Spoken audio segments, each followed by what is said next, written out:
হয় নমস্কাৰ বন্ধুসকল, মই আহিছোঁ তিনিচুকীয়া জিলা আৰু তিনিচুকীয়া জিলাৰে চতুৰ্থিকা চাহ বাগিচাৰ লগতে বৰঘাটা বঙালী গাঁৱত তাতে গণেশ পূজাৰ চতুৰ্দশী তেখেতসকলে গণেশ পূজা পাতিছে আৰু লগতে মই স্থাপিত তেখেতসকলে 2016 চনত কৰিছিলে। মই আপোনালোকক দেখাব বিচাৰি আছোঁ। চাওক মোৰ পাছফালে বিৰাট ডাঙৰকৈ আমাৰ গণপতি বাবাৰ যি প্ৰতিমূৰ্তি সেইখিনি দেখাব বিচাৰিছোঁ আৰু ইয়াতে গম পাইছিলোঁ যে মহিলা এজনী এই প্ৰতিমূৰ্তিখন তেখেতে প্ৰদান কৰিছিলে আৰু দেখক কেনেকুৱা ধৰণৰ আটক ধুনীয়া তেখেতৰ পেণ্ডেলবোৰ খুব আটক ধুনীয়াকৈ বনাইছে, যি ধৰণৰ বনাইছে খুব ভালেই লাগিছে। আৰু ইয়াত কিছু ব্যক্তিসকল আছে, তেখেতসকলে অকণমান কথা পাতোঁ কেনেকুৱা ধৰণৰ তেখেতসকলে এইখিনি কৰিলে বা আগলৈ কেনেকুৱা ধৰণৰ পূজা পাঠ কৰি লৈ যাব গণেশ পূজাত সেইখিনিলৈ কথা পাতোঁ। মই পাইছোঁ আমাৰ বন্ধু বুলি ক'ব পাৰি, লগতে আমাৰ টিচাৰ আমাৰ গাঁৱত তেখেতসকলক পাইছোঁ। তেখেতে দুইষাৰ মন্তব্য আগবঢ়াব বুলি মই অনুৰোধ জনাইছোঁ।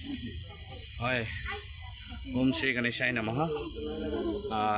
আজি আমাৰ সিদ্ধিবিনায়ক গণেশ পূজা সমিতি বৰঘাটা বঙালী গাঁৱৰ যি পূজা আমি আয়োজন কৰিছোঁ আৰু লগতে খুবেই ভাল লাগিছে। আমি পূজাত সকলোৱে ইয়াত আগবাঢ়ি আহিছে, লগতে চবে সহায় সহযোগ কৰিছে, সেইটো কাৰণে চবক ধন্যবাদ জ্ঞাপন কৰিছোঁ। আৰু লগতে আমাৰ প্ৰতিমূৰ্তি যি আমাৰ প্ৰতিমা আছে, যি মূৰ্তিটো আমাক তেখেতে আমাৰ সভানেত্ৰীগৰাকী হয় ৰেশ্মা লোহাৰ, তেখেতে তিনি বছৰৰ পৰা দি আহিছে। তেখেতক মই আন্তৰিকভাৱে ধন্যবাদ জ্ঞাপন কৰিছোঁ আৰু আমাৰ সিদ্ধিবিনায়ক গণেশ পূজা সমিতিৰ তৰফৰ পৰাও তেখেতৰ যি আমাৰ পূজালৈ বা আমাৰ গাঁৱৰ পূজালৈ অৱদান আছে তেখেতৰ সেইটো আমি স্মৃতিৰ কৰি থ'ম, সেইটো আমি কেতিয়াও পাহৰি নাযাওঁ। তো আপুনি তেখেতৰ পৰাও জানিব পাৰিব কি ধৰণে পূজাৰ আয়োজনটো প্ৰস্তুত কৰিছে বা কেনেধৰণৰ পূজাৰ মানে যিটো আমাৰ পূজাৰ ইয়াৰ আয়োজনটো হৈছে আপুনি দিব পাৰিব।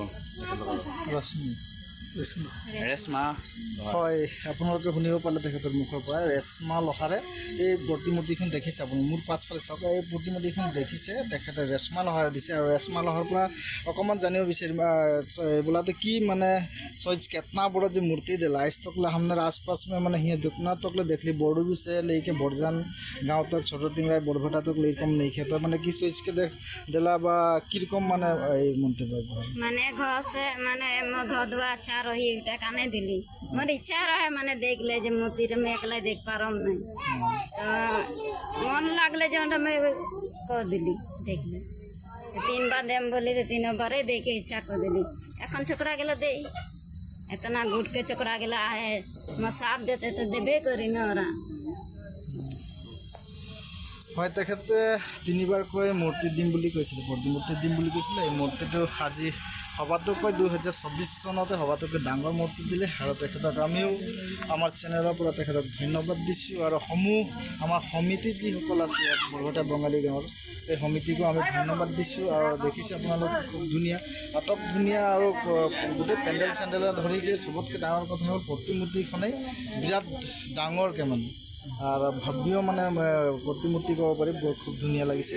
আৰু ইয়াৰ কি ক'ম আৰু ক'বলৈ নাই আৰু মুঠতে কথাই।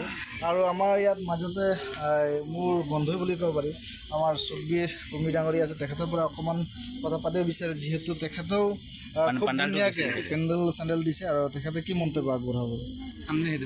পেণ্ডেলটো দিছে আমাৰ মানুহজনী মানে মানুহজনী আৰু ইহঁতে মিলি কিনে এই কৰিলে সিহঁতে দিলে মূৰ্তিটো এই দি আছে পেণ্ডেল 3 বছৰ 1 বছৰ আমি মূৰ্তি দিলোঁ আৰু এতিয়া 3 বছৰৰ পৰা পেণ্ডেলটো আমি দি আছোঁ। অহা বছৰ পৰা আমি মূৰ্তিটো আমি দিম বুলি আশা থৈছোঁ। মূৰ্তিটো আমি দিম, বাকী কিছুমান হ'ব পেণ্ডেল দিব। আৰু মোৰ ইচ্ছা আছে যে অহা বছৰ মোক মানে বেংক পাৰ্টি বেনাৰটো লাগিব ভাষণ দিবৰ কাৰণে। এইটো মই এটা আশা থৈছোঁ। আমাৰ গাঁৱৰ চবে ৰাইজে শুনিছে, সিহঁতে চবে যদি সহযোগ দিব তো নিশ্চয় মানে আমি এই হেৰি বেংক পাৰ্টি বেনাৰটো আমি ভাষণ দিলে আনিম। ইমানে কম থাকিব বললে 3 বছর নমস্কার নমস্কার পহলা কথা তো মাইয়া দে মাইয়া গণেশ পূজাকে মূর্তিটা এখন 3 বার রেশমা হল দিলে পিছিয়ে তো এখন মাইয়া দে মার প্যান্ডেলটা দিতে আহি जुआ बच्चा मैया दम मूर्ति क्यों देख देख ना देखा मैया मूर्ति देते হয় বন্ধুসকল, বিৰাট ডাঙৰ কথা আৰু এই কথাটো ক'ব বিচাৰিছোঁ যে অহা বছৰকৈ তেখেতসকলে মোক প্ৰতিমূৰ্তি দিব আৰু লগতে তেখেতে ক'লে যি এই প্ৰতিমূৰ্তি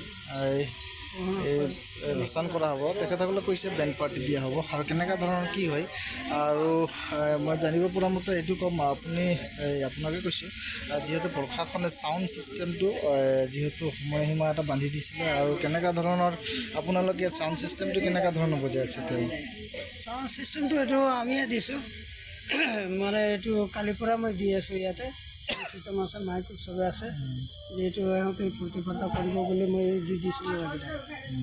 আৰু দেখিব পাইছোঁ আৰু আমি শুনিছোঁ চাউণ্ড ছিষ্টেম ইমান বেছিকৈ বজোৱা নাই। আমাৰ প্ৰায় অসমৰ সংগঠনে বা আমাৰ ভাতৃ সংগঠনসকলে বা আমাৰ ভাই ককাইসকলে যি চাউণ্ডৰ পৰিৱেশটো কমাইছে, আৰু সেইখিনিলৈ আমি খুবেই আনন্দিত। আৰু কেলৈনো এই চাউণ্ড ছিষ্টেমটো একেবাৰে ইয়াত কম আৰু খুব ধুনীয়াকৈ পূজাটো হৈ আছে।